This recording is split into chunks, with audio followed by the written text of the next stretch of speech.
Well, my friends, welcome.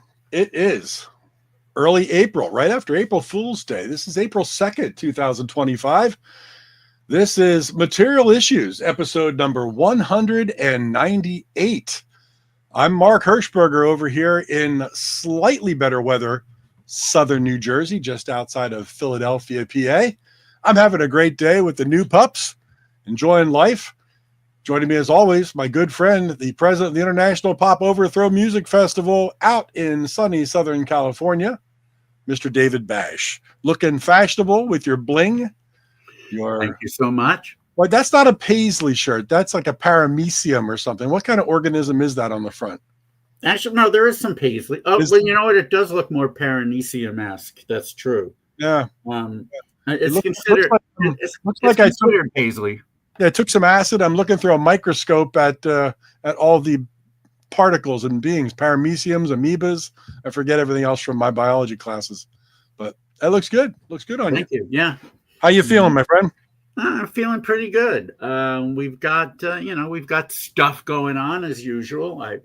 I'm looking forward to IPO Chicago coming up on April 25th through May 3rd at Montrose Saloon. Of course, we've got Liverpool at the end of May, and we've got Stockholm in the beginning of June. And I just got dates for San Diego. Nice. We have LA in early August, San Diego in mid-August, Vancouver at the end of August.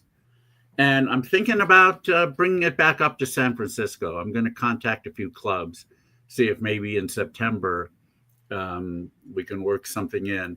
And then, the Boston, New York, Toronto. Or New York, Boston, Toronto in that order. I still have to get the Boston dates. So there's that. Baseball season has started. I'm certainly happy with the way the Yankees have started. Not that 4 games really means anything. Right. And of course, that brings up, we can talk briefly about the torpedo bats. Everybody's so up in arms about that. I think it's a non-starter. What do you say? Yeah, it doesn't really matter. The rules say the bat has to be a certain dimension and width. It's just the way it's it's the way it's carved now. And instead of the indented end, they've got the end that protrudes and kind of looks like a torpedo, I guess. Andy's joining in from the UK. Hey, Andy, good to see you. Good to see you as always, Andy. Yeah, you still have to hit a 98 mile per hour fastball with a thin piece of wood. So. Well, I mean, no matter what, I mean, people say that, and those things are never going to help us become major league hitters. But if it makes some major league hitters better than they were, then there could be an issue around that. On the other hand, the Yankees sure have hit 9 out of their 15 home runs are torpedo bat holders. Yeah. And torpedo actually has a double meaning because the ball is definitely torpedoing off those bats. I mean, when they're hitting the sweet spot. No, I mean, you still, as Joe Schultz said, it's a round bat and a round ball, and you got to hit it square. Oh, yeah. Thank you, Tim. Yeah.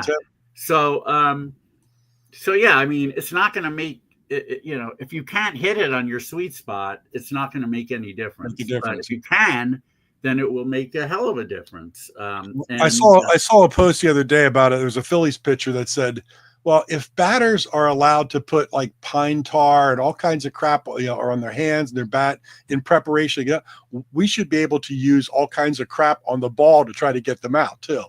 We're not allowed to even touch anything on the mound, or we can't do a thing. But just make it fair. The batters, In terms of physics, it was actually the pitchers had the first advantage because they were taught about spin rate, and who came up with that idea as well. Another physicist. I say that because it was a physicist that came up with the torpedo, the redistribution of weight on the bat. But it was a physicist a few years ago who told pitching coaches that, if you can teach these guys how to get better spin rate, it's going to help them. So they also have benefited from physics. But it's interesting how whether you're a pitcher or a batter, you're always going to grouse about the other side getting an advantage, and you're not going to acknowledge your own advantage. That's right. But I mean, so they learned that spin rate was even more important than velocity. Yeah. If you could throw a 95 mile an hour fastball at 2,800 RPMs or a 100-mile-an-hour fastball at 2,100 RPMs, the slower ball is going to be more effective. Sure. Yeah. So it's helped a number of guys who could master the spin rate thing. But anyway, that's back to music. That's for another day. I have a feeling our guest, he's probably not a baseball fan, or even if he is, he probably doesn't care about torpedo bats or spin rate. Except for the rate that his music is being spun on radio stations. See how I dovetailed that? You spun that well. Yes, I spun it well. Well, he certainly has had a lot of records spun in his native Norway. Very, very renowned artist there. Has won 3 Norwegian Grammys and has released tons of records over the years. One of the most notable is called Suddenly Past. It was It was produced by none other than Jason Faulkner. And he's got a brand new one called Candy that is now out on vinyl. But all the stuff is on the streaming services, so you can check them out there. And, like I always say, if you like what you hear, definitely go buy them. Good evening, Rick. Yeah, nice to see you. And we appreciate him staying up late. Yes, we appreciate our guest for staying up late. And he's heard this a million times, but he has one hellacious name. Would you please give a huge material issues welcome to Mr. Thom Hell? And there he is. Now, Tom, I know that your name is a derivation of your real name, but because you spell it Thom, you must be familiar with Thom Bell, the producer. If you're not, you should be. Yeah, sure. You know who he is? Yeah. Yeah. One of my favorite all-time producers, produced all kinds of great soul groups in the early 70s. And he spelled it Thom as well. Yeah, it's just Thomas in a shorter. Yeah. We, of course, grew up with listening a lot in the 90s. Tom York, Radiohead. He also has the age, and then I had a lot of others like Tom Waits, Tom Petty, Tom Verlaine. So I thought, Tom's a good name, and my last name would be strange either way because my last name is really like Hell and. So that would be sort of out there. So I just thought Thom Hell sounds a bit more, I guess, universal. Sounds rock and roll. Yeah. Our good friend, Beatle book author John Borak said, material issues is going to hell. And we said, yeah, we are tonight live. But that's a title for your next album, Hell Land. Yeah, and I also have this. I've been working on it for 20 years. It's just making covers and call the album "Hell Is Other People." That would be nice. Oh yeah, yeah. Other people's hell. Yeah, I like it. I like it. Now, we have. David and I are both big we call it Scandinavian pop, but fans of music comes out of Norway, Sweden, Denmark, and the like. Of course, I don't know if you're familiar with Pop Detective Records that I have, but I think we've had mutual friends. I have Vibeke Sagastad's on my label, and the Yum Yums, the Dolmans, Saturday City from Death by Unga Bunga, the Terrifieds, Chris Schau's crazy band that he did. That's all been on my label. So cool. I got to know who you were essentially through discovering Frank Hammersland's involvement with the Love Connection. And Frank, who was on our show before he passed away, one of my all-time favorite singer-songwriters, period. Yeah, me too. That led me down the road to say, who's in this band, the Love Connection? And I really started digging deep into your catalog because of that. Well, he was really my mentor when I started out in the late 90s as a solo artist, because I never listened much to Norwegian music, to be honest. The thing that got me going with Pogo Pops, his band in the 90s, was just that it didn't sound Norwegian. It sounded so like they could conquer the world with their music. Unfortunately, they never did. But for me, he was one of the only that I felt that I could work with, that sort of understood what I wanted in music production. When you talk about not having listened to Norwegian music, Of course, are you talking about acts who sing in Norwegian or? Yeah, well, of course I can list like a lot of Norwegian artists and bands that I've listened to over the years. But all in all, I think we got sort of influenced by both Britain and the US really early.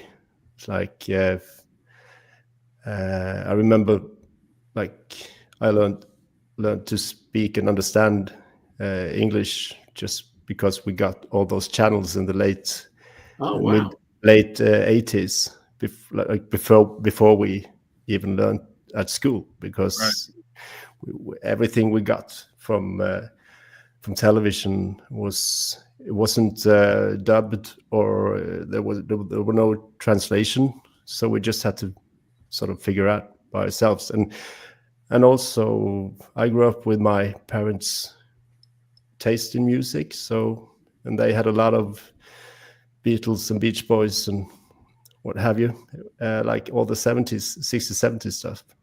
So, what's your favorite Beach Boys album? Yeah, throughout your catalog, I think there's a lot of obviously Beatles influence, Beach Boys influence, but I get like a very progressive pop, progressive rock kind of feeling.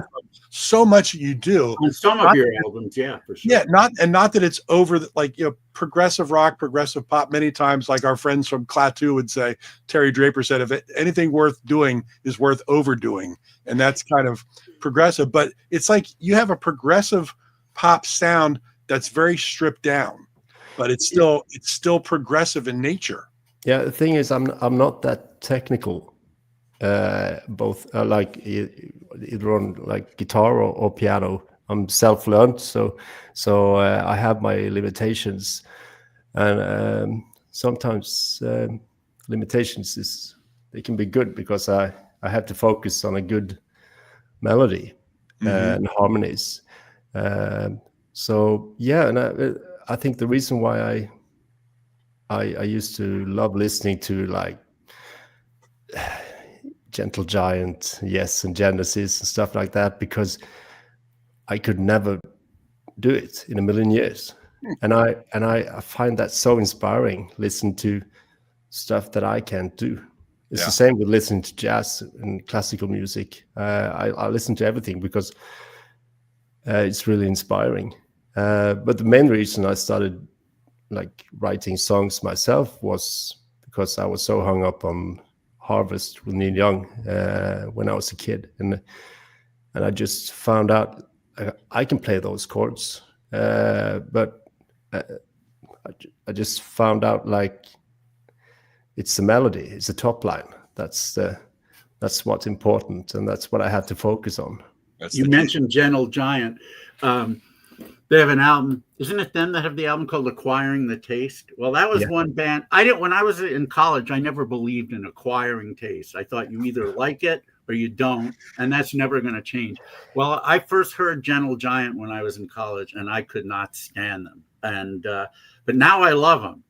Yeah. So somehow I acquired the taste. But they were annoying because they played all like every instrument, and they played them well, like too well and too fast, and they were just annoying. But I found them funny. That's why I started listening to it. Because I was just maybe like I was 12 years old, and I just like listened to this. I've never heard anything like it before, and I didn't take them seriously.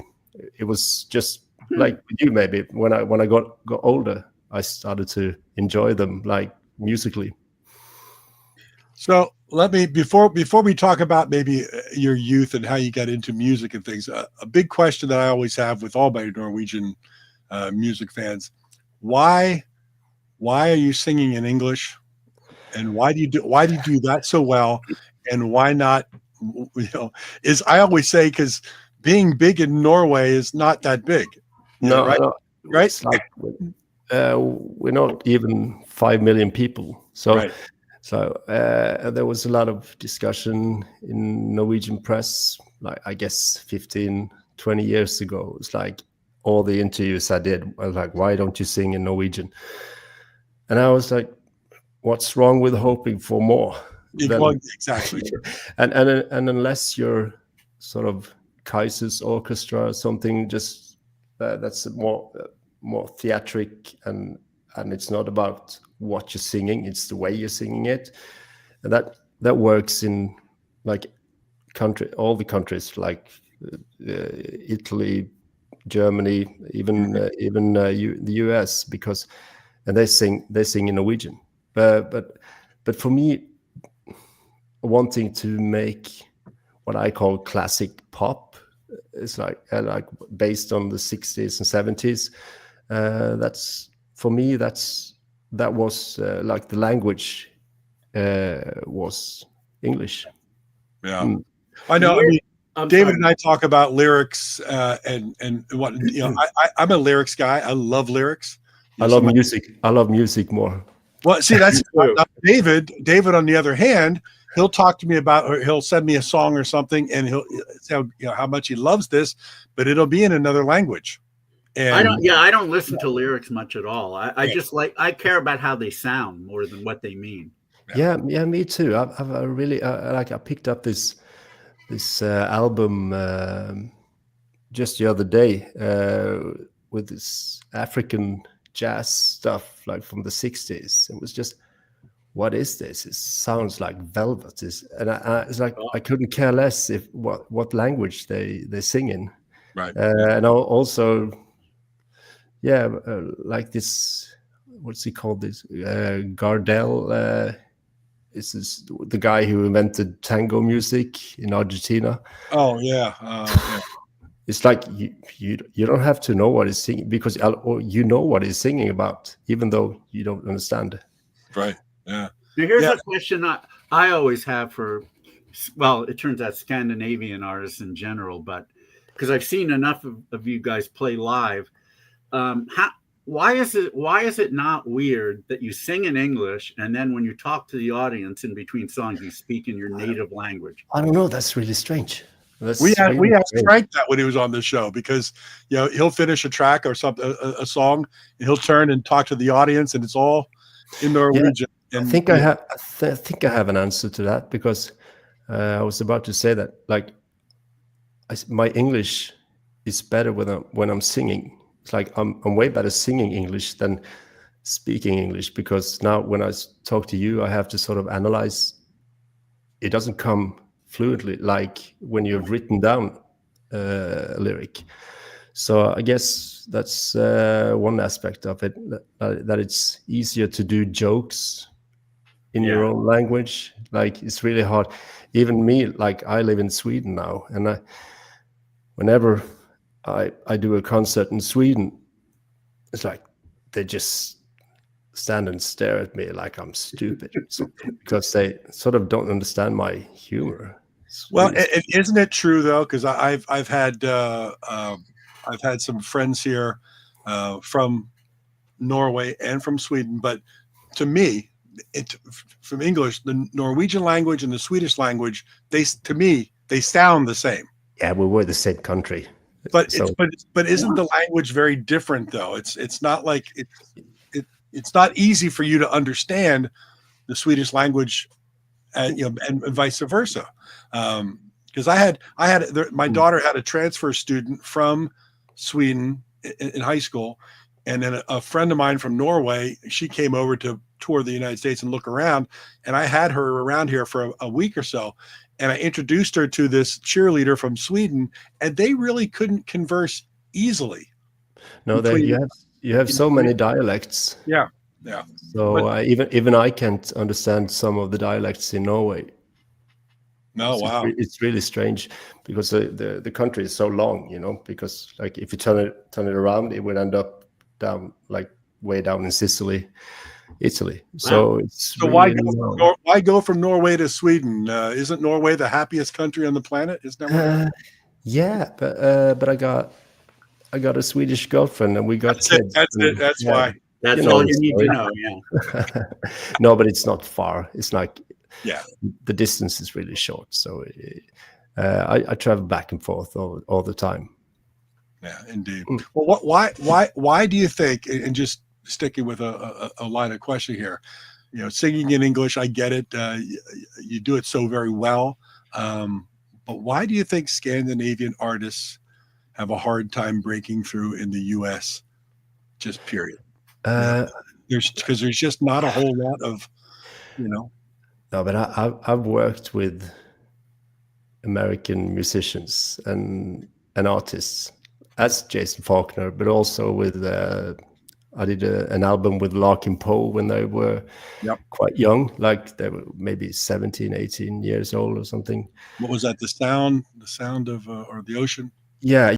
But they're so damn good, like playing their instruments. And I think you have to be so good to break, like being an American artist or musician, to sort of, there's so many people. So I think in general, American musicians and artists are maybe they'd have to struggle more to get where they are. Maybe I don't like. There's way too many musicians and artists, you might say, in Norway in comparison to like the number of people we are. Per capita, you've got a lot of really. Yeah, but still, it's like easier. I think it's easier to break in. Like, I think another thing is, unlike the American artists, you're not there. So you're probably not going to be doing shows there, and you're not going to have some guy from a label or a woman from a label come up and say, "Wow, you're amazing. I want to bring you to my boss, and maybe we'll be able to make a deal." So the spontaneity isn't able to be there like it would be for an American artist who lives. You want to have to live there if you want to break through. Like I know I have colleagues that moved to the US because they wanted to sort of give it a year and try and just play. And I think that's what you have to do. It's the same with Norway. Has a lot of directors in the film industry as well, and most of them have lived there like maybe half their life now in LA, because it takes time to build. And I can't. I'm not 20 anymore. I can't do that. So I just had to rely on people like good people like you to. Well, and the other problem is Max Martin writes everything for everybody in the U.S. What chance does anybody else have? Yeah, he got in early. Yes, indeed. My gosh. At one point, I think he had 15 songs in the top 40 or something like that. It was unbelievable. Well, he hit something. Yeah. Is he Norwegian? He's Swedish. Yeah. Swedish. Okay, that's right. Yeah. It's the same thing. It's the same thing. Well, it's just fascinating because David and I have loved. We're power pop fans and pop music fans in general, but so much great music coming out of Norway, Sweden, Denmark, and Scandinavian adjacent countries, and we scratch our head and we're just like, no, why does nobody know what's going on with everything there? And I didn't for many years, to a friend of mine out of Canada, Luke Jackson, who used to put together Scandinavian pop compilations and send them to me. I had no idea this was going on over there, and now I'm a diehard. I can't get enough of it. But it's just so very well done. The production values are fantastic, and I just think the melodies are incredible. And I think what did someone tell me? It's because it's always snowy and cold. You guys have to sit inside all winter long, and all you can do is write songs. You're onto something, I think, because it's like Norway has always been very. They always liked like melancholy in music. Only in Norway you have like Tom Waits hitting the charts like #1 when he released an album. It's like every album he released, it was #1. And you also had the same thing with Nick Cave, and it's like interesting. Of course, Leonard Cohen. It's like this is what we like to listen to, I guess. But during the summer, you don't like to listen to them, right? No, I'm kidding. I can listen to it all year. I don't mind. I always enjoyed the sad songs. I always thought those were the ones that meant something. It's like, why write a happy song? You can do other stuff when you're happy. What part of Norway did you grow up in? The south. So I guess it's strange. I wonder why the south seems like the south is always the Bible Belt. It's like, it's really strange. Like the whole south. Too? Yeah. Oh, so Malmo is part of the Bible Belt. Okay. Malmo, yeah. That's as south as it gets, isn't it? We're pretty close. For us, but like for you, that would be, yeah. Because south is different south, in all different countries. Sure. Yeah, well, I won't get into that. I'll just. but I grew up in in Kristiansand. Listen to the name, and there were really no option for the music I wanted to do, because on one side you had like church music, gospel stuff, and on the other hand you had complete different death metal and that side of so for me, who just wanted to do in the 90s, I wanted to sound like Blur or Supergrass or something. That was, I had to move to Oslo because that was sort of the right Norwegian's New York, or LA if you want. Yeah, sure. And did you come from a musical household, or did you, or how did you get so inclined to music? No, they were just singing in choir and stuff, and we didn't have any instruments at home. I got my first guitar when I was 14, I think. And I played drums before that, but just in a marching band. So I guess I started late playing instruments in comparison to, what's normal. Yeah. Were you in high school bands? Were you playing with people? Was it a scene, so to speak? Or? Yeah, in the beginning, it was just, but that was just, early 90s, playing Black Crowes cover songs and Led Zeppelin. Yeah, that's cool. And so early on, you released a couple EPs. 2003, I think, was your first with Tremendous Sinner. I believe that's the first one, right? Well, I'd like to play a track if you will allow me, so people can hear some early Thom Hell if they're not familiar with it. But this is one of my favorites from the very start. It's called "Missing Home."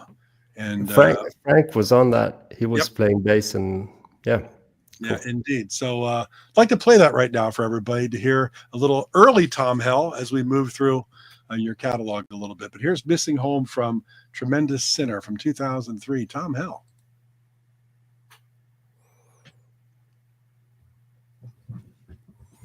We're getting there.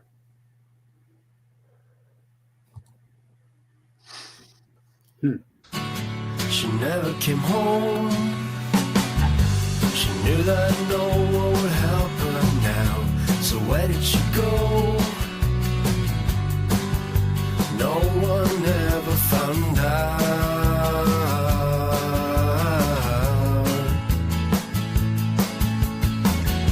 She's lying above the ground, and she's lying still. There's nobody found her yet. Someday will come soon.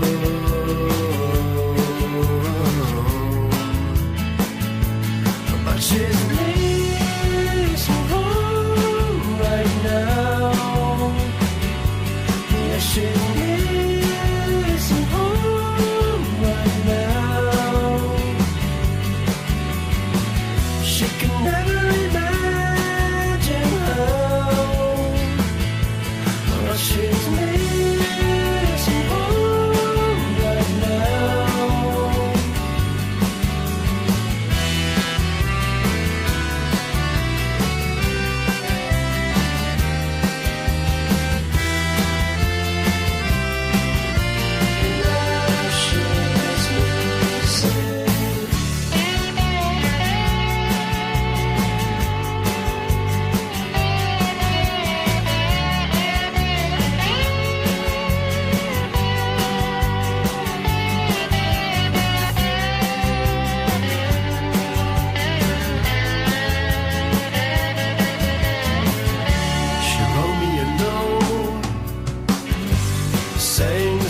something about herself. But where did she go? No one cared to find out.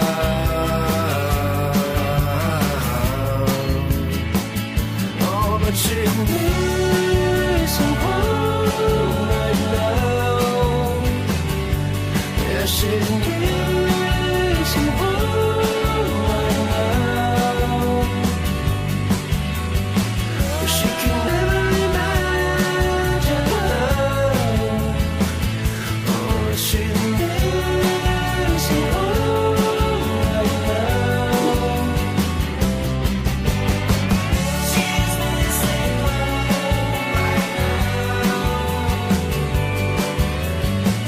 She's missing home right now. She's missing home right now. She's missing home right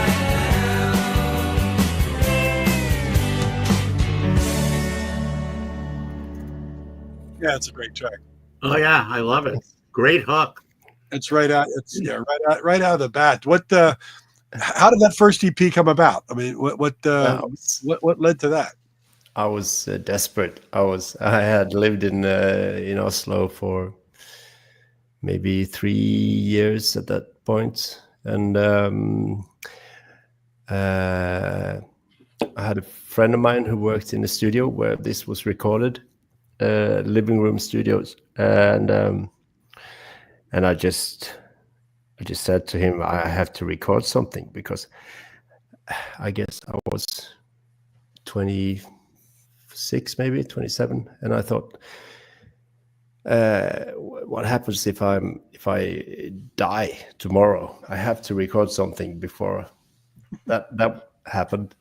So I was just really, can I please just come in the studio and record something? And I came in, like, I had to come in after the studio was closed after the day. So I started recording 6 in the evening, and by the maybe like 4 or 5 in the morning, we had recorded those 5 songs that was on there. It was recorded. That was still, I think it was still tape recording at that in that period.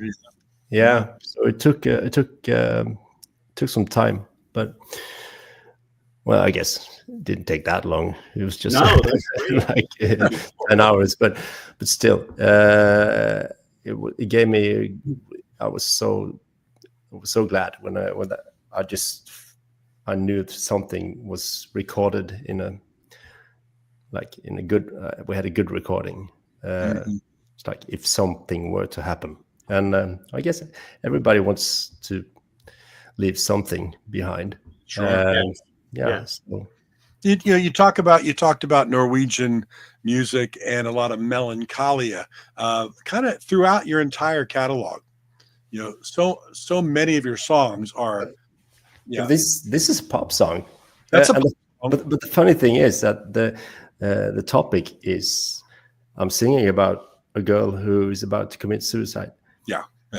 That's the back line. But the lyric, you see, I wasn't paying attention, but no disrespect, I never do. And but the melodies grabbed me, and the lyrics sounded good. I mean, they work with a melody. So yeah, and I really had to. I forgot about that Jeff Lynne break. Yes, the guitar solo. Do. Right. That was cool. That was good. I love that track. But what I was saying, through a lot of your catalog, so much of your content, your lyrical content, is about breakups or relationship ups and downs and sadness. I guess it is. Yeah.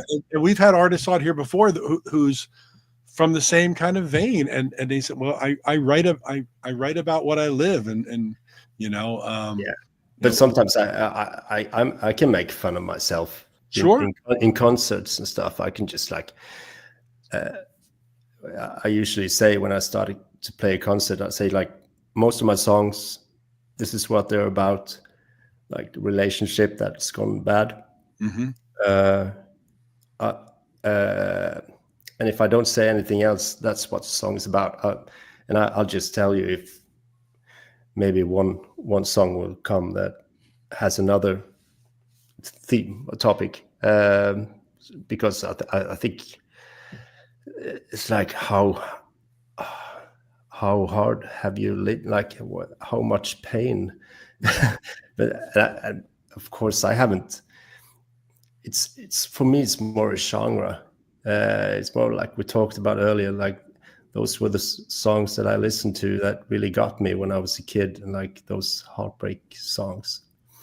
And I think that's why I personally relate to all your music. It's the same time frame that I started listening to a lot of Justin Curry from Delamitri, his solo work. It's all, I mean, I just discovered him like maybe 3 or 4 years ago. His solo album, This Is My Kingdom. Yep. Oh, that tell me, yeah, album is so good. It's like one of my favorite albums. I went through a divorce right about the time his first solo album came out, and the song "What Is Love For," and I saw a live thing on YouTube where he was playing with 2 other artists, one of them being Chris Difford from Squeeze, but they were all acoustically playing their material, and he was playing, and Difford was crying listening to this "What Is Love For," because he had just gone through a nasty divorce. So he's crying, I'm crying watching this. Lyrically, it was taking me to places that I needed to discover. And I think very much in so much of your songs, the way the melodies flow and the way the lyrics touch on some sensitive subjects, I fell in love with that. I think it's good for grown men to cry. Yeah. You're so right. When I was a kid, I cried very late into my early teens, and of course other kids would make fun of me for it, and then I stopped crying. I've only cried twice in where it's really coming out, twice in my adult life, and it's been both times in 1989, and I really want a good cry. I don't want something tragic to happen. But have you laughed so much that you cried? I'm not a big laugher either, although I do laugh. I totally laugh, but I don't. I don't. It's the cry. same thing. It's like laughing till you cry or cry. I've had tears come down, but I've never full on cried for 30 something years, and I really need it. So I don't. One day I'll get to. I just don't want it to be a big tragedy, No, I'm just going to pull up to your house, David, and steal all your watch collection. Then you'll cry. That might do it. Yeah. Well, Thom, with that first material, then did you get on a label, or how did that work? Yeah, we did what's it called? License, not publishing licensing. Not a publishing license. Yeah, it was just a small record company that did the 2 first EPs. Because you had to have somebody to release it. You couldn't do, or at least I couldn't. It wasn't so common to have your own record company, record label at that time. So yes, but nothing big. It was just. You did a couple EPs. You had your second one was While You're Waiting. Then your first album, I Love You. That was on something called Sonnet. That was sort of it was more or less subdivision of Universal. Oh, okay. Yeah, so I did 2 albums under them until I got fired because I didn't sell enough records. I think that was in 2006 or something. Yeah. I did want to ask you on your album, I Love You, with the track So You're Leaving, who's the female vocalist? She's called Marte Wulf with a W. And she used to be my girlfriend. Wow. So beautiful voice. We can definitely say it's a beautiful voice. Because I made that it's sort of a country song, isn't it? Mm-hmm. And I felt like I couldn't. Well, I just felt that she could sing it better than me, I guess. Yeah. So yeah. It's a beautiful song, and I was just curious because I know you talked about working with Larkin Poe, but you've also worked with Marit Larson. Yeah. What a wonderful vocalist she is. You did that great duet with her. What's in an end? On the first solo album. Yeah, absolutely. And then we became good friends as well. So I have a thing for female vocalists, I guess. No wonder you're writing all these heartbreak. Yeah, because I always get down to the end. Yeah. So you had a couple albums. I Love You. You had Every Little Piece, and then 2008, all of a sudden you have this album that just explodes with God If I Saw Her Now. Again, we're talking relationships and females or whatnot. You know where that title is taken from? Where's that from? It's a very early. It's Anthony Phillips song. Oh, you know Anthony Phillips from I do very Genesis? Well. Oh yeah. Wise After the Event. I love that. So he has. I don't recall the album, but on one of his albums there's a song called "God If I Saw Her Now," and that was one of my favorite songs when I was a kid. So I just thought I'd do sort of a tribute or homage to that. Is he aware of that? No, I don't think so. I don't know him. I know someone who knows him well, so we're going to change that. Yeah, we're going to let him find out if that's okay with you. Yeah, sure. So what label is God If I Saw Her Now on? Yeah, because after I got dumped from from Universal, it's like it was strange because I had this whole third album done, finished. So, but still nobody wanted to sort of touch it. So I actually ended up going to a friend of mine who's called Joachim Haugland, and he is running this small town super sound. That's sort of a more electronic label, and he really liked it. So it just shows how small town super sound was, because he was working in another label called Voices of Wonder at that time. So we sort of worked double. So he said, I only do instrumental stuff, so on my label, but I think I can get you into Voices of Wonder. So that was thanks to him that I got someone to release it. Wow. And well, I mean, it obviously did very well. You won 2 Norwegian Grammy Awards for it for what, best male artist and best pop composer, right? Yeah. How does that change your life? You're talking about being dumped by labels, and all of a sudden here comes this album out of that it gets recognized big time in Norway. Yeah, I think it's always cool. It's almost like a fairy tale story in a way. Like we have all this bad stuff happening, and then he ends up with this album that sells a lot of records and wins prizes. But for me, well, I've never considered myself as a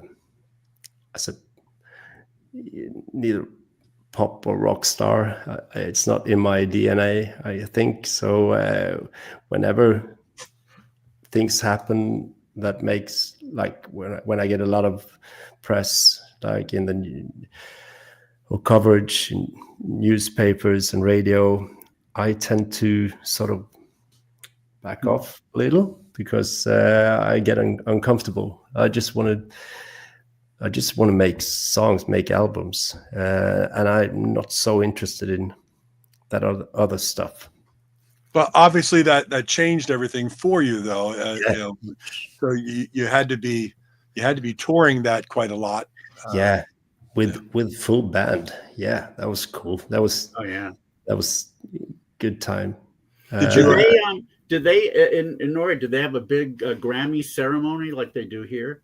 Yeah, I think so you had to go up on stage and make a speech. Yeah, I should have rehearsed on that one. Yeah, I never thought I'd win anything. So, but it was fun. I think I did. Did you have to play live at that Grammy ceremony, or was just to receive the award? No, I have played. No, I think I just received it. I played with Marit at one of those events, but I don't think I played with myself. That came out wrong. I never played them. Okay, I'm a Norwegian. You have to excuse me. No, I catch David saying that quite often, so we're used to that here. And I'm not. I have no excuse. I'm not. There's no excuse. Did you tour outside of Norway, or was it pretty localized? Yeah, it was so much happening in Norway, and I was still so many festivals, and there's a lot of festivals and places to play in Norway. So I was really comfortable just doing that. And I also, at that point, I knew so many colleagues that had wanted to, or they had gone to the UK, and I don't think it went well for any of them. It's like so hard, and you don't get paid anything. You pay to get to play. So again, was more comfortable being in Norway that time, I think. Are you more comfortable with a full band, or do you prefer acoustic shows and venues? Is it yours? Yeah, I turned it off. Yeah. No, in the beginning, I was relying on playing with a band because, or that's not entirely true. In the beginning, like on the two first EPs, I played just solo, but I was so nervous in the beginning. I was like behind stage and throwing up and stuff. But it went over. It was just something you had to learn. But then when I got a band on the, I relied on them. I think I relied on them maybe too much, because when you play with somebody, you start to like think of what the other people are doing in the band instead of just concentrating on what you should be doing yourself. Right. So I had this couple of years where I spent too much energy thinking about what the other guys were doing, and I wanted them to play it in one way, and they didn't play exactly as I wanted to, and but then I started to get, like, I think the level of how good the musicians that I got were at the third album, The Got It For Sore Now, and I could start to relax a bit more playing with band, because I knew they were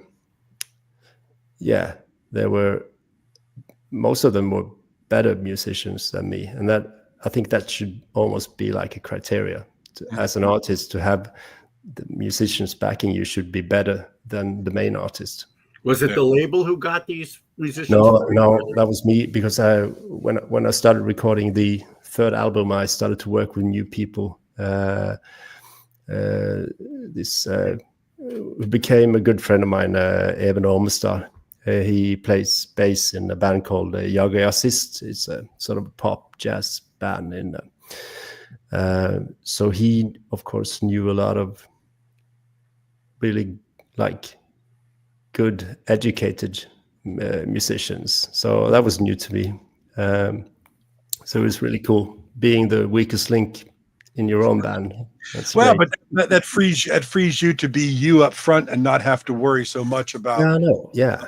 what you're doing. When they've got it covered. And but it's still it's like in the later years I've gone back to playing solo and duo and trio stuff because I have to. Yeah, that's because that's the only thing I do. I have to get money to, and I can't afford to give most of the money goes to the band. If you have a big band, you have to, yes, you know how it is. So it was just a natural thing, I guess, that I ended up doing at least the 5-6 last years. I've more or less played solo or duo jobs, and I'm really comfortable with that now because I really love the connection with people when you play solo. And so much, as I said, so much of what you've done in your entire catalog translates well to just you and an acoustic guitar, or maybe 2 acoustic guitars. It's not, as I said, there's a lot of very progressive sound to it, very movements and things, but it's kind of a stripped down progressive. You don't have all the bells and whistles in order to be a quality song, because the song's there. That's been my philosophy as well, because I wrote the song, I made it, so I can do it in whatever version I want.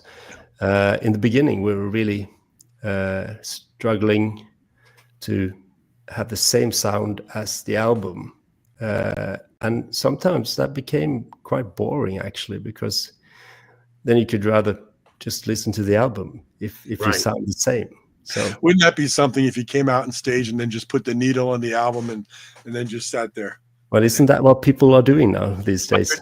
When I first saw Queen, actually, which was I can almost say before you were born, 1976. Oh. Yeah, I saw them at the end of 1976, just after Day at the Races came out. But they were still playing a lot of stuff from Night at the Opera, and they got to Bohemian Rhapsody, and Freddie Mercury said, "All right, this is the first time we're going to do this," and I'm sure it wasn't, but we're gonna play with tape. I'd never seen an artist do that before, but they couldn't recreate. But that works with the band they had. So yeah, it's almost like they put the needle down, but it worked. Yeah, that works. Oh, yeah. Queen's one of the best. Real quick, I know Thomas checked in with a question. I didn't know if you saw it, but he was saying Geek Alert. But is that a JZBH mic in front of you, Tom? Well, I guess it's one of the, I asked a friend of mine who works in music store, like, and this is like, I think this is 10 years old. I asked him, like, what is good and cheap? Can you give me a good cheap microphone? I guess this one costs about 5,000 Norwegian kroners. So it's not an expensive microphone, but it really works well in both vocal recording, but also like guitar strumming and everything. It's like it picks up really good. It's like it has this really good top, a lot of crispy top in it. Yeah. So I you are right, Persson. It is. It is. I'm based upon what you've said throughout this interview. I have some off-air questions I'm going to ask you, but I think Mark probably knows what one of them is. But how did you get connected with Jason Faulkner, who is one of my favorite people and one of my favorite artists? You know, he's he was really like a hero of mine. I discovered him, of course, in the first Jellyfish album, Belly Button, and then it was really strange because I was in a record store and I saw his first solo album, Author Unknown. and I didn't link him to Jellyfish. I just saw, I like that cover. Yeah. I like that album cover.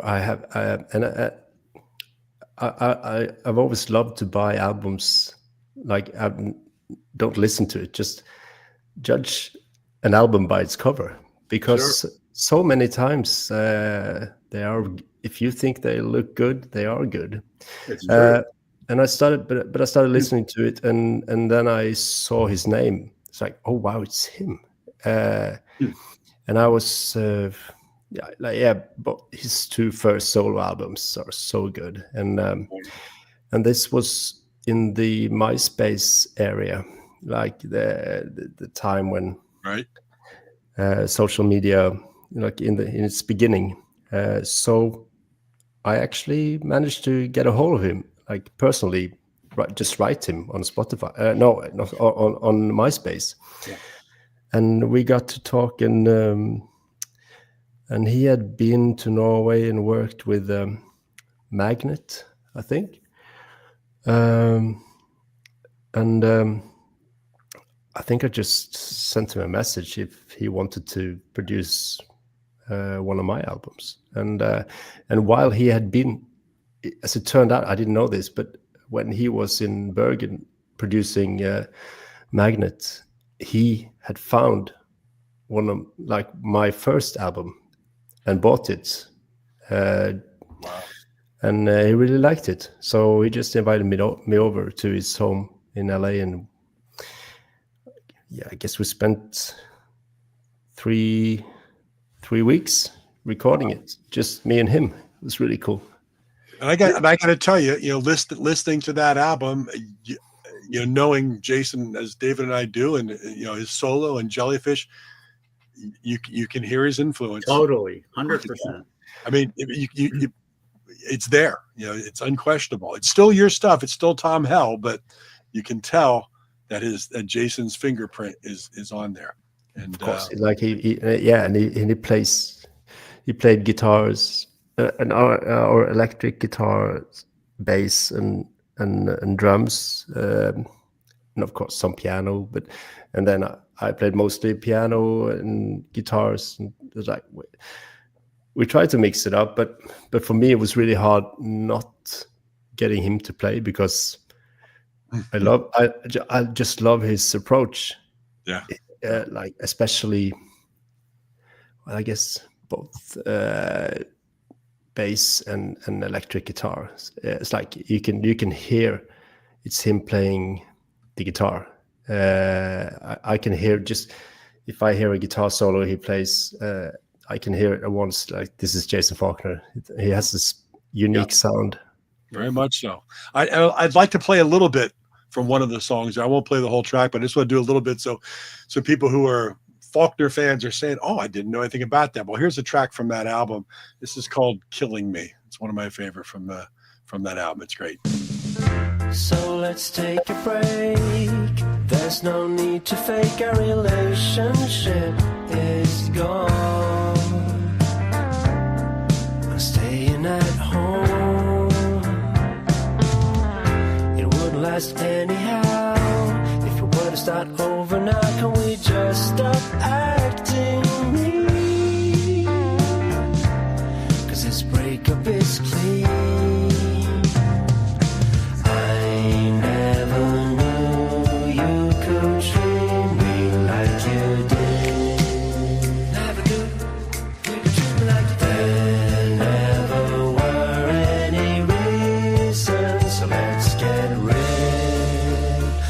Each other. You're killing me. You're killing me. You're getting away with it. You're killing me. You're killing me. And I don't ever say it. Waking up lately, I find my head spinning round.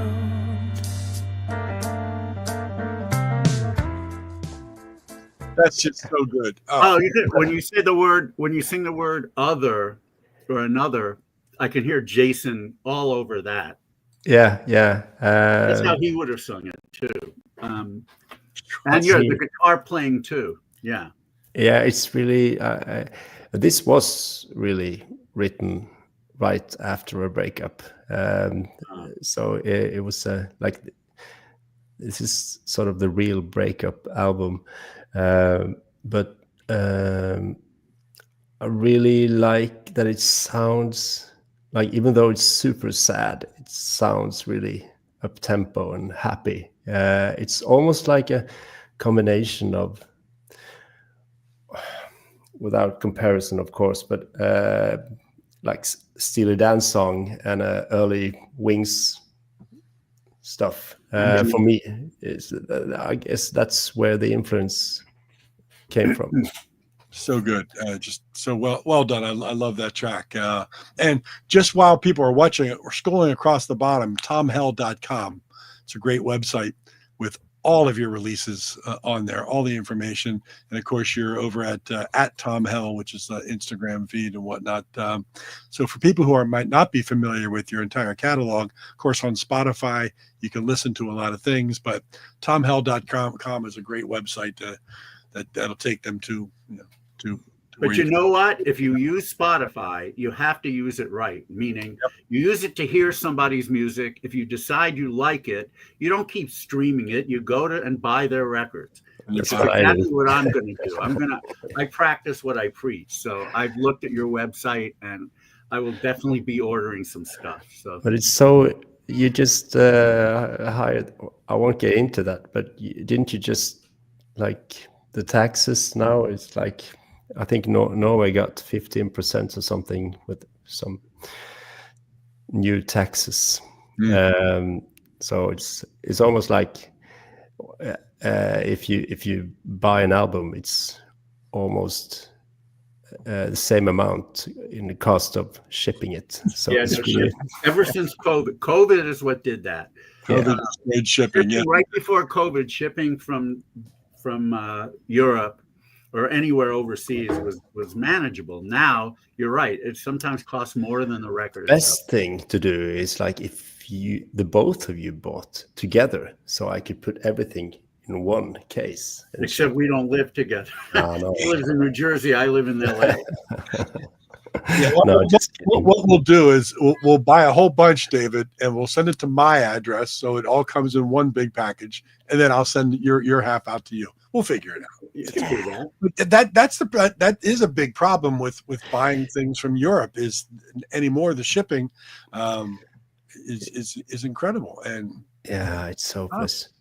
But yeah, I won't sit here and complain. I'm really happy that people are interested in my music over there. It's really cool. So, well, while we're playing some things, I have to play a little bit of my absolute all-time favorite Thom Hell song, and I have a question for you about it. I've listened to the track, the recorded version, and I've heard you play it live, and I've heard you play it, on YouTube acoustically. It's the song from All Good Things, Over You. It's probably one of your better known songs, but when you sing the chorus, to me, it sounds like this is where it's come to, but I thought I heard you in a live version sing "This Is What It's Come To." I think I think that's I do that a lot because I don't want to repeat myself. So in the first chorus, isn't it two different? I sing "This Is Where We've Come To." Okay, and on the next two, I sing "This Is What It's Come To." What it's come to, so because it's just me wanting to repeat myself. That's in the U.S. That's a common phrase. Oh, this is what it's come to. Yeah. Oh, we're arguing. So this is what it's come to, huh? I don't think you can say "This is where we've come to." Can you? Yeah. You've gone on a journey or a destination or whatever. This is where we've come to. Yeah. Yeah. Okay. Yeah. We've started here. And say it literally or figuratively. Actually, I love it. It works. But anyhow, I want to play a little bit of my favorite track. This is Thom Hell, and this track is "Over You." It's absolutely gorgeous. We give it another shot, but it won't help us. harder to break up than to make up. Yeah. Come on, late, afraid to see me, 'cause we might say something hurtful, useful to us.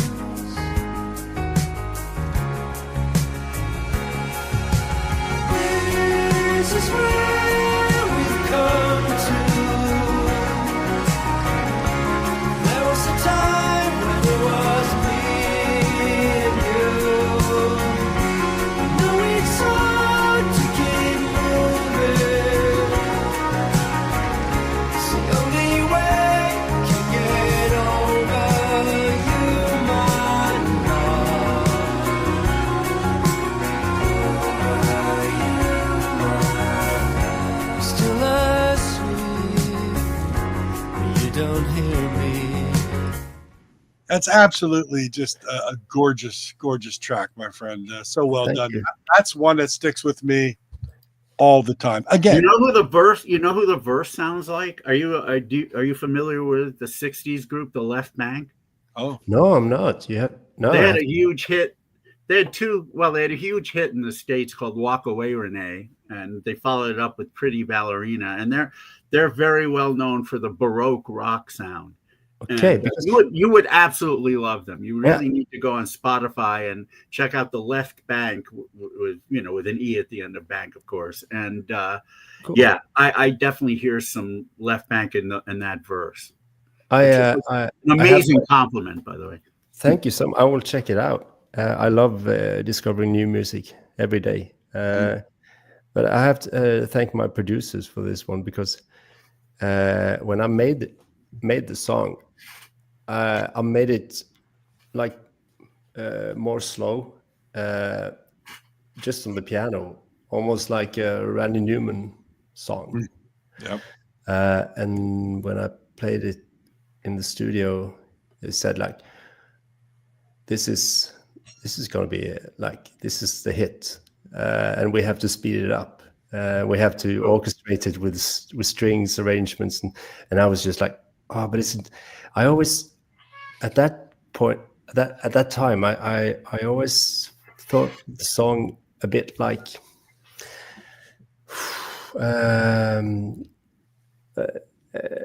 too sweet, maybe. I thought it was too sweet, actually. I didn't, but everything sort of got together when you got the really steady drums and the strings arrangement, and Well, I love the build up. I love the build up to it, but then it builds up, and then it just comes raining down, and just over you, my love. And it also has this nice little bridge instrumental, just a couple of bars, just doing a variety, it's just lying in the C before it sort of builds up to the last chorus. So I've learned to love it.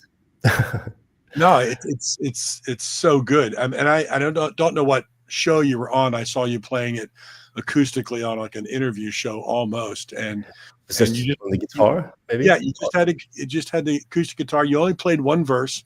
Yeah, I know. It was that kind of a television show. Yeah, but you didn't have time to play the whole song. I'm watching the interviewer, and he was just like, you could tell he was, and then you finish that last little chord, and everybody you could feel the whole room go. Yeah, it was nice. Yeah, I remember. Really well done. Really That's well always testament to an artist. No matter where they are on a bill, even if they follow a loud band, if they can get the crowd to be quiet, then they're doing an amazing job. Yeah. Indeed. That's always how that's how I've measured it, because especially after a band, because everybody's now hyped up and they're talking, and now you have this solo artist coming up and they're still talking. And then suddenly, as they're playing, the crowd gets quiet, because they don't always do that. Sometimes they're just really rude, and they're talking anyway. but it helps. It helps playing out of the weekends. It's like I'd rather play solo concerts like Wednesday, Thursday, Friday, and stay away from the Saturday, because Saturdays are Saturdays, man. If you play too late, actually, I'm playing next Saturday. We're playing. I think we're playing at 6 o'clock in the like in the afternoon. It's really nice because people don't get like from 6 o'clock and up, like from 7 to 8 to 9 in the evening. You can just see how many bottles they've been drinking. It's right.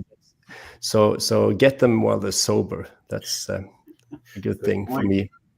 Now, Thom, we could go through a whole. We have many more albums that you've released. There's so much going on, but we don't have all night to keep you up. But before we get to your new album here, videos for some of your songs, particularly, I love the song "The Love Is Gone," the single that you released. Yeah, it's just a single. It hasn't been released on an album yet. Right, it's just a single, but I absolutely love that track. Again, another heart-wrenching song to listen to. A beautiful song that it builds to a crescendo.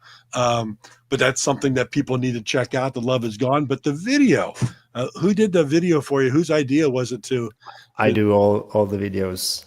I love the old videos that you tie in and mix in there. It's absolutely cool.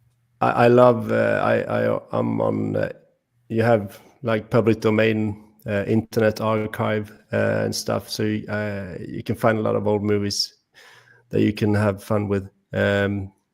So that I love to do that. I've always been a film buff, so for me, it's like, well, I watch a lot of movies, and I think I wouldn't have watched so many movies if there weren't any music in it.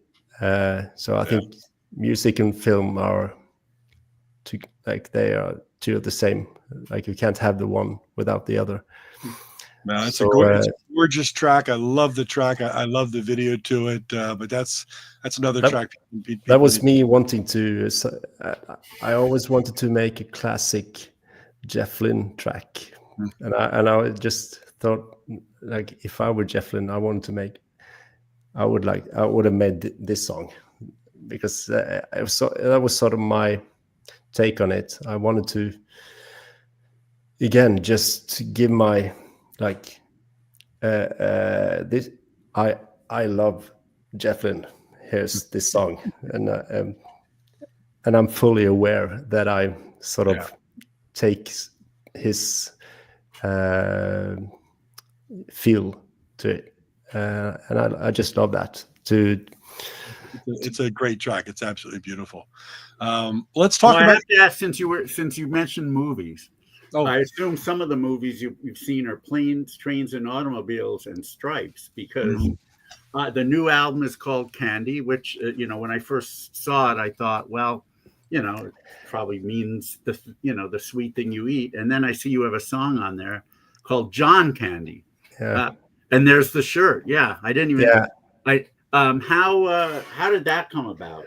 I actually had to make that shirt myself, because the album was supposed to be called. In the beginning, it was supposed to be called John Candy is Dead, and then it was supposed to be just John Candy, and I just wanted a big picture of John Candy, but you can't do that because of copyrights and what have you. So I ended up thinking, like, okay, what if I take a picture and put some art on it and get somebody to print it, like just on a T-shirt.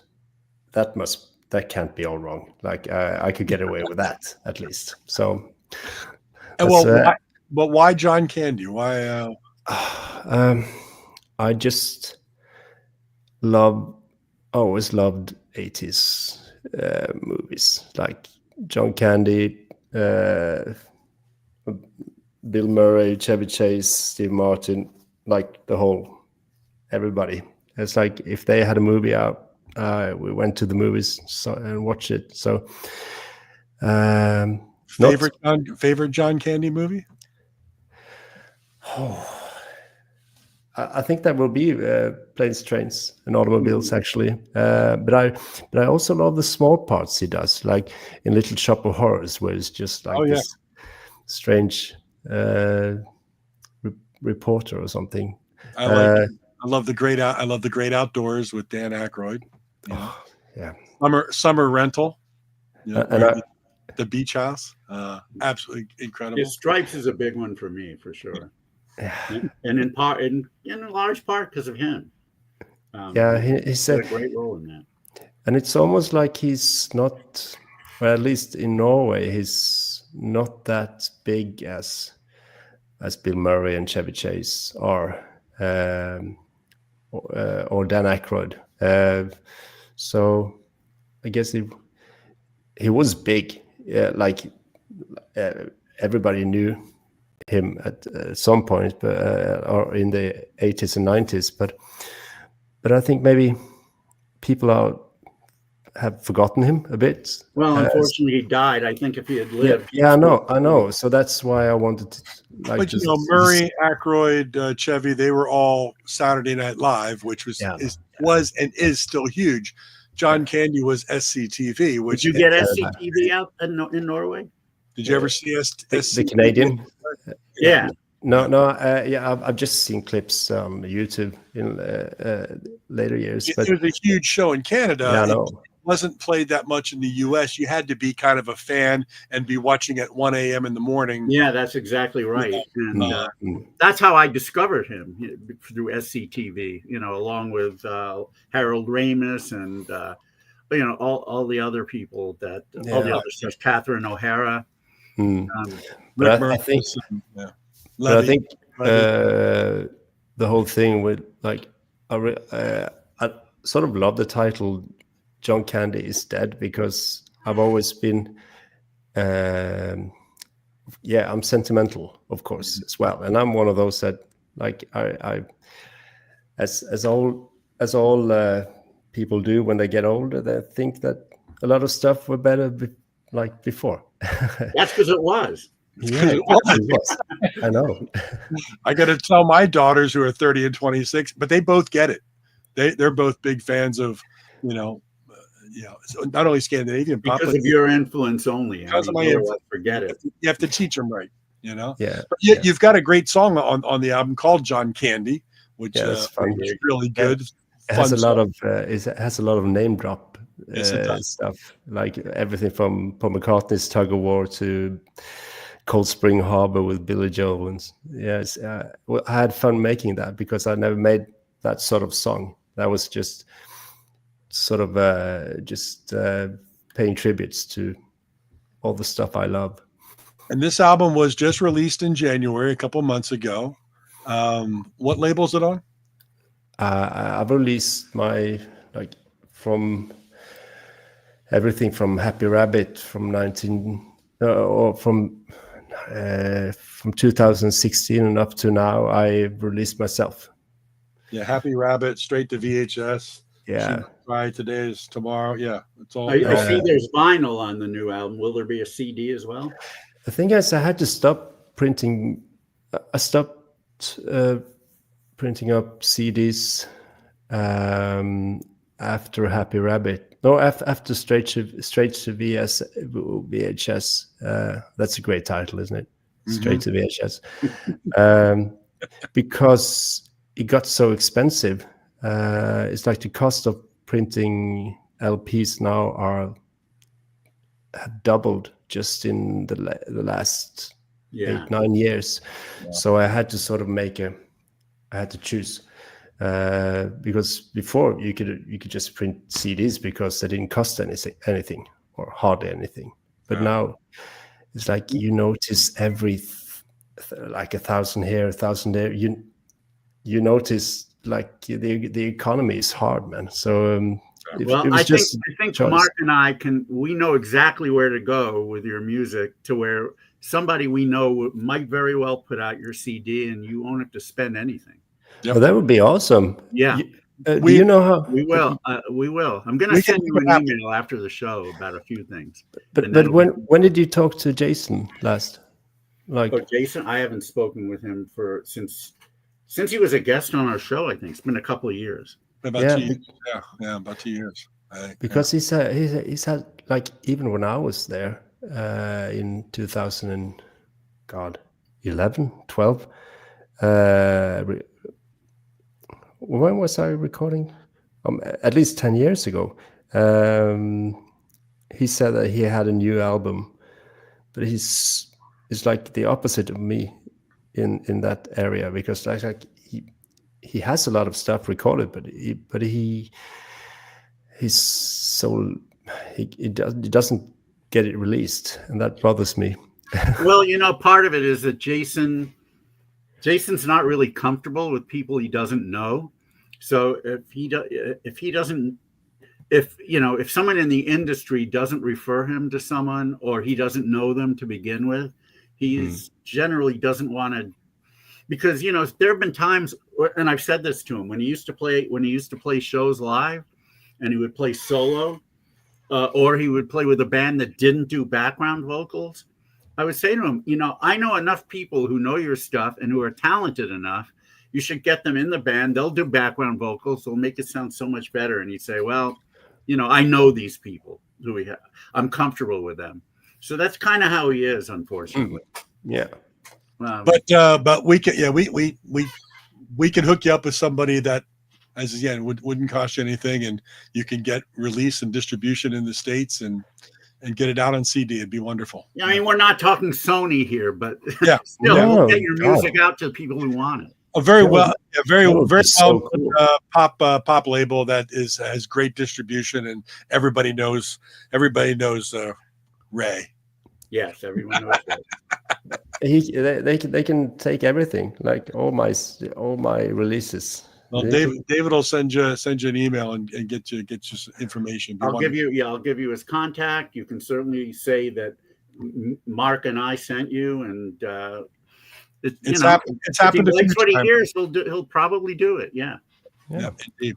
Well, speaking of the new album, here's track number 1 off of it. I want to play this track for everybody. This is called "The Best Is Yet to Come."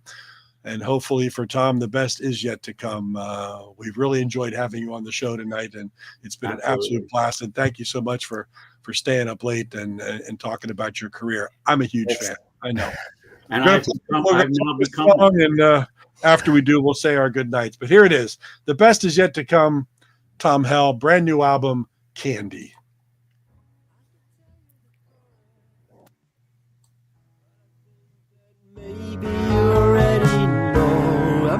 This one for us. Last one fell ages ago. I know. I just don't know where to go. I could tell you some stories, but you probably heard them all before. I had my worries. Maybe it's me that I'm writing for. I know. I just don't know where to go.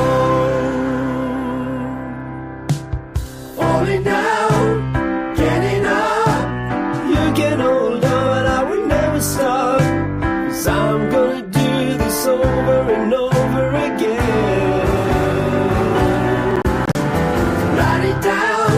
Sign me up. They can say I'm done, but I keep going until I drop. Over and over again. Everybody telling me the best is yet to come.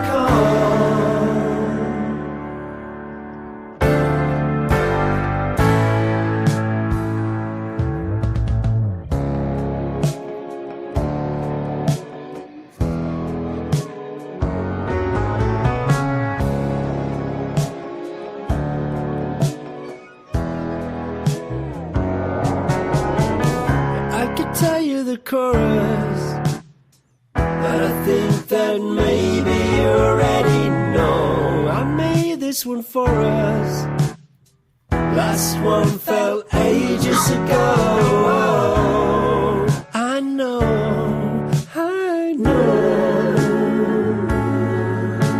I just don't know where to go. Falling down, getting up. You can hold on, but I will never stop. 'Cause I'm gonna do this over and over again. Write it down, sign me up. They can say I'm done, but I keep going until I drop. Over and over again. Everybody tell me the best is yet to come. Falling down, getting up. You can hold on, but it will never stop. 'Cause I'm gonna do this over and over again. Write it down, sign me up. They can say I'm done, but I keep going until I drop. Over and over again. Everybody tell me the best is yet to come.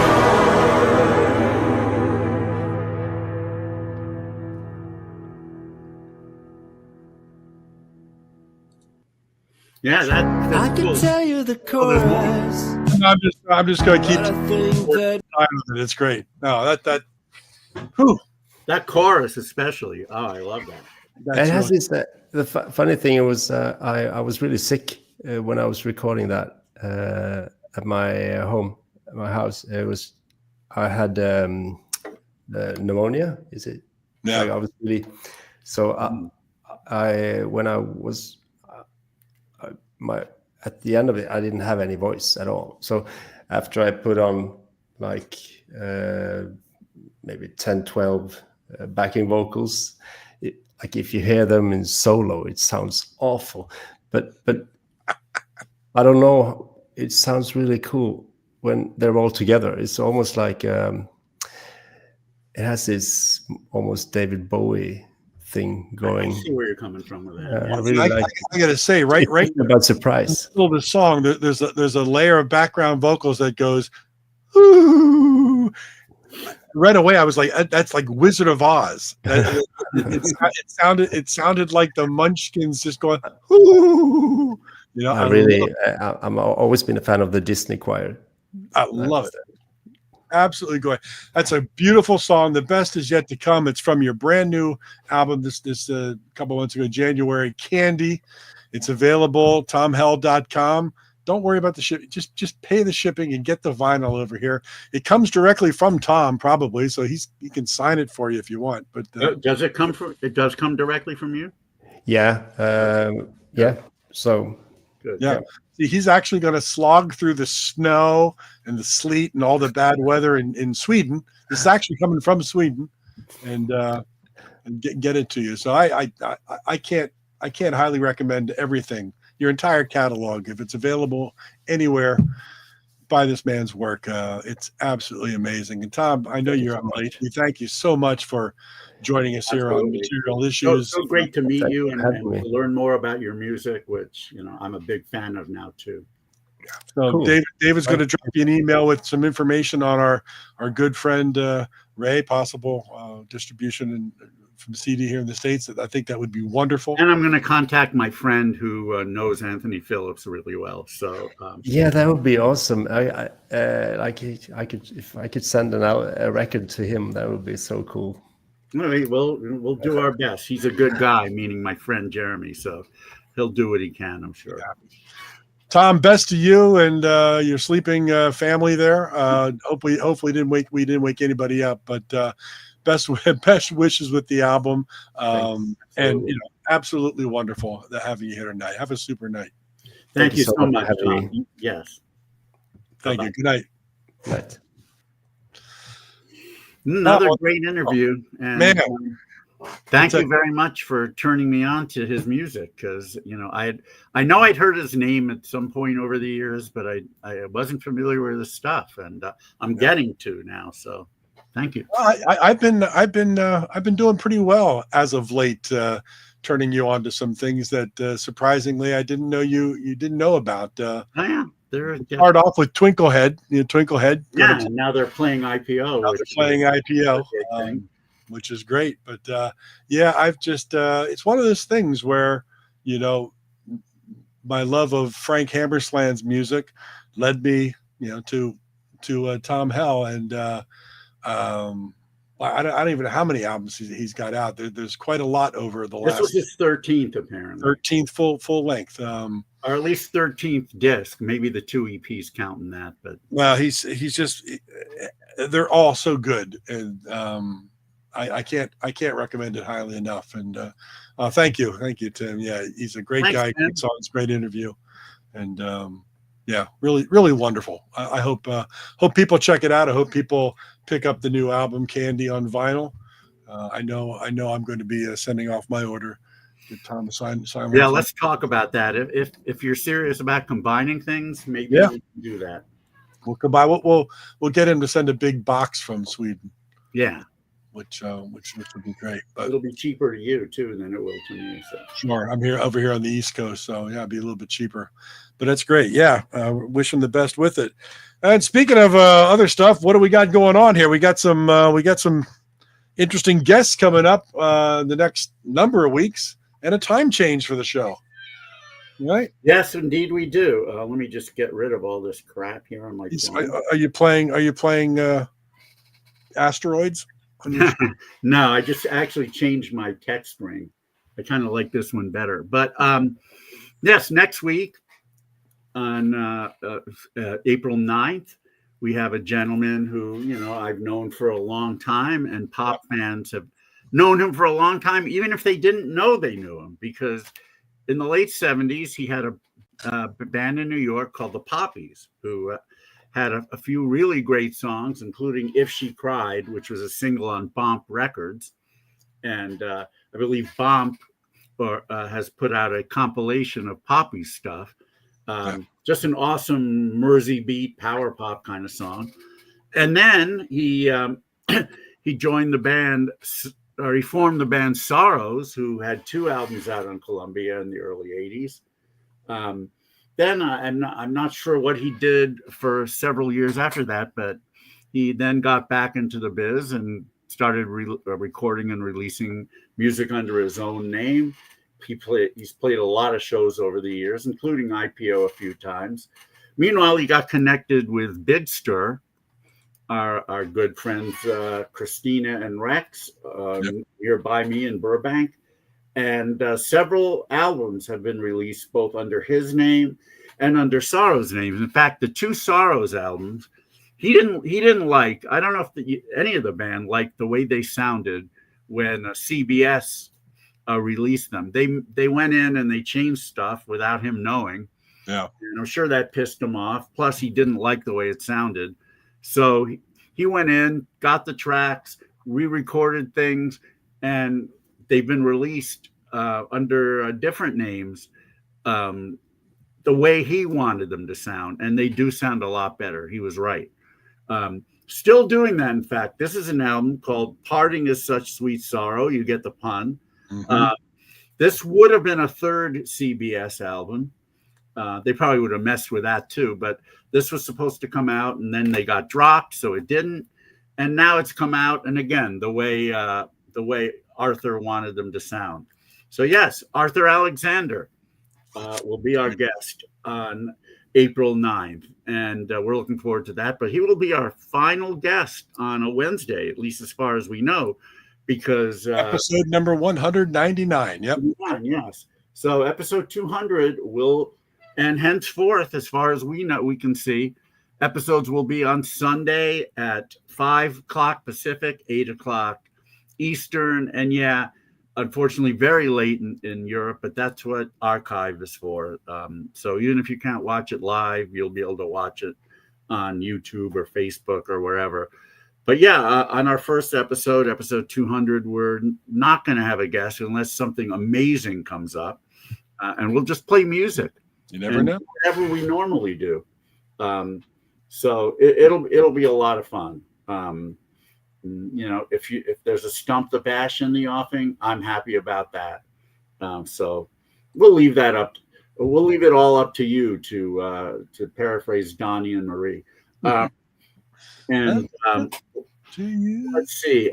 So we've got that. That'll happen on the 13th. That'll be the first 13th Sunday night show. Yep. On the 20th, we have an artist who has been part of the LA music scene for many, many years.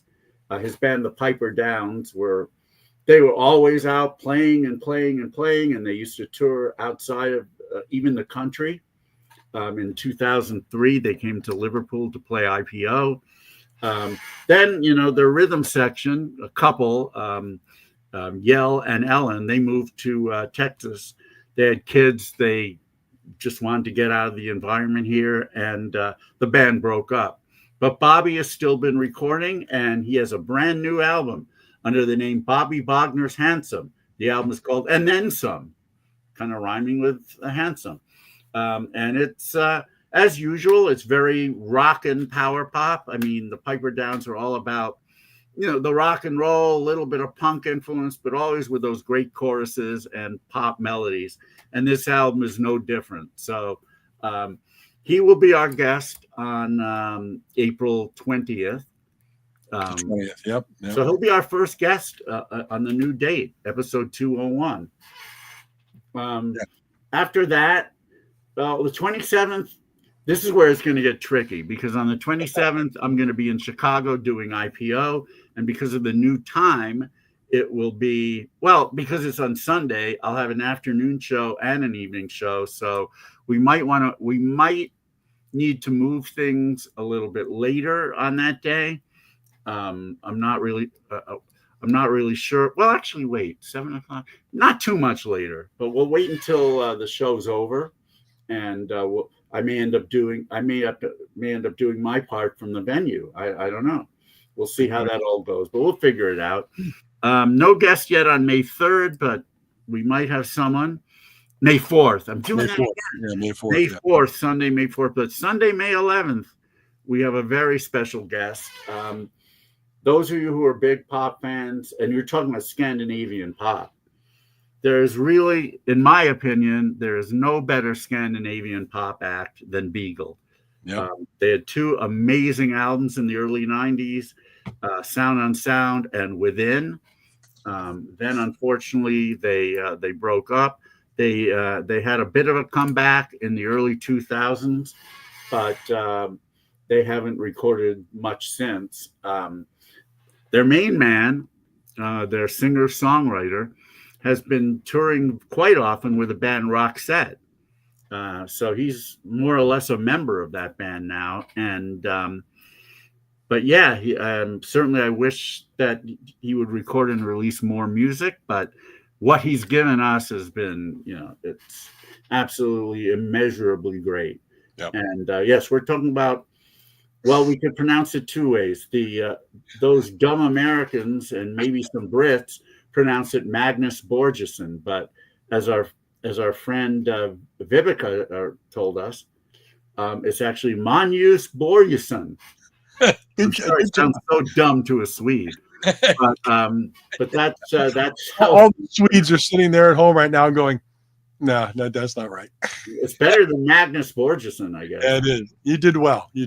I try. I do my best. But yes, he will be our guest on May 11th, but it's going to be earlier. It's going to be a few hours earlier. In fact, let me see if I get this. I want to get this right in case you guys are writing things down. Let's see what will it be? All right. It'll be so 1 p.m. Pacific, 4 p.m. Eastern, and 10 p.m. Sweden time. So it'll be essentially 4 hours earlier than usual, but we had to accommodate his schedule. I mean, we didn't want him up at like 3 a.m. So, or 2 a.m. It's getting late in Sweden right now. So appreciated Tom hanging out because yeah, no doubt. You're 6 hours ahead. He's 20 minutes of 2 o'clock in the morning right now. Yeah. So my use of, I mean, I was certainly going to accommodate him because he's one of my music heroes. There's no doubt about it. I know you love Beagle. Love it. You love him as well. So yeah, that should be great having him on. So yeah, that's what we have now. I know you're working on some pretty big stuff. Yeah, hopefully comes to fruition. Yeah, hope so. I mean, again, we talk about always got irons in the fire. I'm always throwing darts. Yeah, got a few things working right now. Hopefully, it all comes to fruition, and we book these things. One of them is a Rock and Roll Hall of Famer. Maybe, possibly two. Would I be correct in saying there's two? If the one you told me about, or well, no, I mean the one I told you about is not a Rock and Roll Hall of Famer, but still huge. Yeah, still interest wise for the genre that we love and call power pop. He's up there. So all right, well, yeah, I'm intrigued. So we'll see what happens. I'll probably tell you after the show. I won't keep you. All right, yeah, I'm very curious. I really have. I hope to make it happen, but the only way you're going to know if it happens is if you go to materialissues.com and subscribe, and then you get our little email saying here's who's coming up. But it would love. Yeah, and again, don't forget we will be moving to Sundays starting on April 13th. Here's the promo.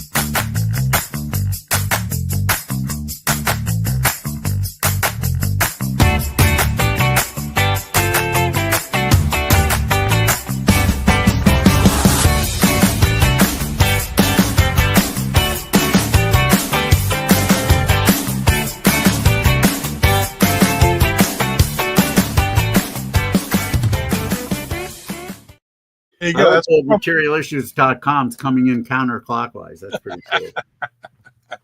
It's good. Yeah. So yeah, subscribe. We got some great things already in the books. We've got a lot of things we're working on as we approach episode 200. Whew. Amazing. Man, it is amazing. If you just think about that, 200. It's too mind blowing for me to think about. And I look at the list that you posted, and it's like, God, the people we've had on and how long we've been doing it. It's pretty amazing to us. I love it. I absolutely love it. All right, David. Well, we'll finish things up here. What I'm going to do is I didn't want to keep Tom up too late, but I'm going to play us out with another favorite track of Thom Hell. This is "The Love Is Gone." This wasn't on an album. This is just a single he released. The video is on YouTube. It's fantastic. David, love to Rena. Love to Ches and Audie. And have a great rest of the week. And we will catch you and everybody else for our final Wednesday night show next Wednesday. With Arthur Alexander. Don't miss it. Arthur Alexander. Here's "The Love Is Gone" from Thom Hell, thomhell.com. Good night, everybody. Good night.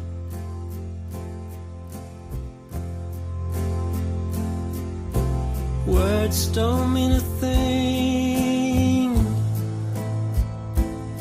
'cause nothing can describe the way I